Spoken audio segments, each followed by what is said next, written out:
নমস্কার বন্ধুরা, আমি ডিঙ্কু হেসেলে রীতিকথা থেকে সবাইকে স্বাগত। আজকে আপনাদেরকে বাংলাদেশের লোটে শুটকি রান্না করে দেখাবো। প্রথমে গ্যাসে কড়া বসিয়ে পরিমাণ মতন তেল দিয়ে দিলাম। তেলের মধ্যে 50 গ্রাম ছাড়ানো রসুন আর শুটকিগুলোকে দিয়ে দিলাম ভাজার জন্য।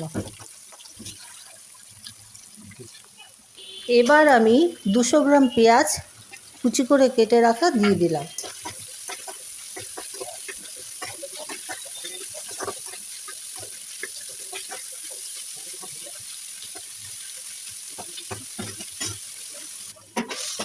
এর সাথে কুচি করে কেটে রাখা আলুর টুকরোগুলোও দিয়ে দিলাম।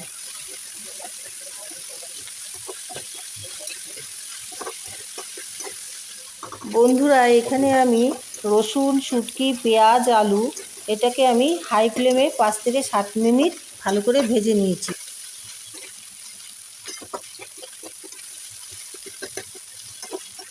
আলুগুলো যেই ভাজা ভাজা হয়ে আসবে তখন এখানে কাঁচা লঙ্কা, টমেটোর পেস্টটা দিয়ে একে একে 1 চামচ হলুদ গুঁড়ো, 1 চামচ লঙ্কার গুঁড়ো আর স্বাদ অনুসারে নুন দিয়ে ভালো করে কষাতে শুরু করব।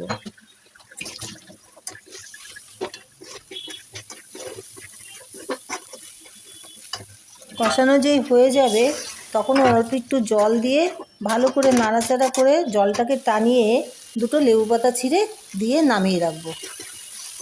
দেখুন বন্ধুরা, আমার লোটে শুটকি রান্নাটা হয়ে গেছে।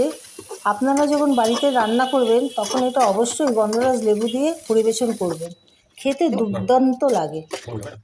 ভিডিওটি যদি আপনাদের ভালো লেগে থাকে তাহলে আপনারা লাইক, কমেন্ট, শেয়ার করতে ভুলবেন না। আর যারা নতুন বন্ধু আছেন তারা আমার চ্যানেলটিকে সাবস্ক্রাইব করে আমার পাশে থাকবেন।